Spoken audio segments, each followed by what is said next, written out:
Hi everybody. So in today's video, I'd like to talk to you about how to get better at cycling by improving your cadence efficiency. For those of you who are new to cycling, cadence refers to the rate at which one pedals a bicycle, or how fast you pedal.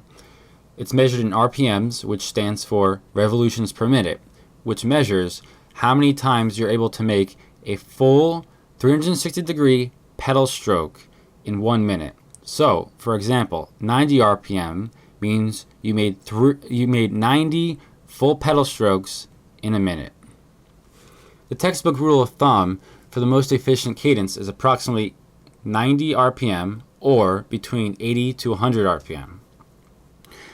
Anywhere outside this range, either below 80 or above 100, overly taxes certain systems in our body and is inefficient. Although we have this overall rule of thumb, cadence efficiency is also practiced, trained, and developed over time, so you can improve your cadence efficiency with lots of hard work and training. If you want to be able to ride faster and longer, you have to have the ability to sustainably produce more power with less effort. Therefore, cadence efficiency is a vital asset to have as a cyclist.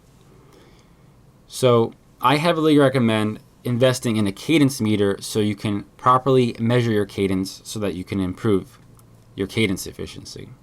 So without any further ado, I'd like to go over a few things that you should practice and train in order to improve your cadence efficiency. Bononic!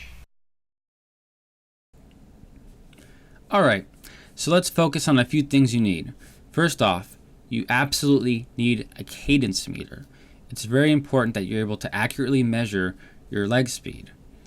So cadence meter is a must. You have to have that. Another thing I heavily recommend is getting a power meter.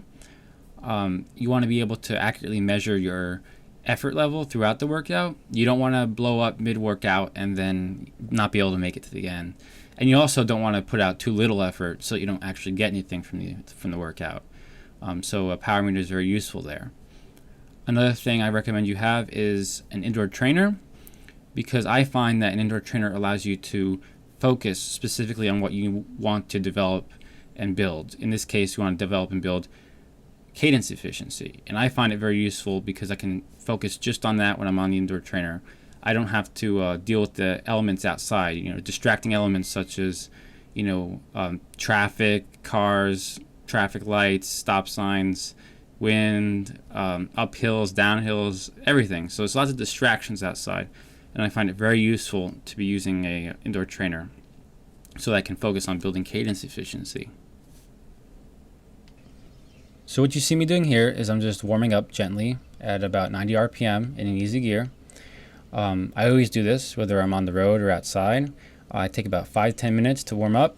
I just start in easy gear, 90 RPM, and then gradually build some power until I'm nice and warmed up, and then I'll begin my working set. So in order to get more efficient at riding at about 90 RPM, it's not just a matter of going out and riding all the time at 90 RPM. You do want to do that, but what you also want to try is purposely practicing riding outside the range of 80 to 100 RPM. So you want to practice lower and higher outside that range. You want to be able to develop strengths in both areas so that you can merge those two bookends together. And once you do that, you'll be even more powerful and efficient at 90 RPM. So it's a good idea just to have one workout for a low RPM range and then have another workout for a high RPM range. So here you have an example of me riding at about 60 to 70 RPM. Here I'm practicing riding with a lot of tension in my legs. So I'm practicing riding in a very hard gear. I'm in probably the hardest gear on my bike right now. And I'm at an effort level of about 7 to 8 out of 10. So 7 out of 10 or 8 out of 10, right around there. And I'm practicing riding in a very hard gear, but at a slow leg speed. It's important to practice pedaling in this range because you want to be able to develop strong muscular endurance on the bike. You have to be able to withstand time under tension on long bike rides and in biking in general. Your muscles just have to last over the long haul. So I advise practicing in this range. Another thing to keep in mind is that when you're practicing in this range, you want to utilize the full pedal stroke. So you'll practice pulling back on the pedals, and you also practice pulling upwards and doing full circles and standing and everything. So you want to be able to fully practice producing tension into the pedals.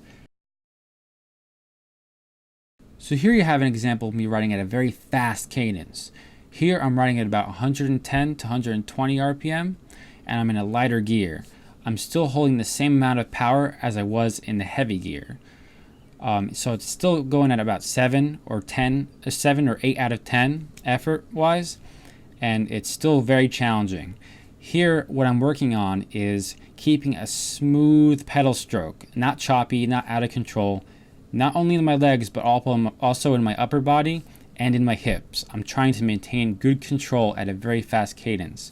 This heavily taxes your, more so your cardiovascular system, as well as your neuromuscular control. So this is also important to have if you want to be able to build your cadence efficiency at higher cadences and also preserve your muscular endurance, which you're building in the other range. So if you practice these two bookends regularly, you'll be able to eventually merge them together, and you'll be much more powerful at 90 RPM. You'll be more efficient, you'll last longer, and you'll be able to deal with varying terrain much better. All right, so hope this has been helpful for you, and talk to you later. Take it easy.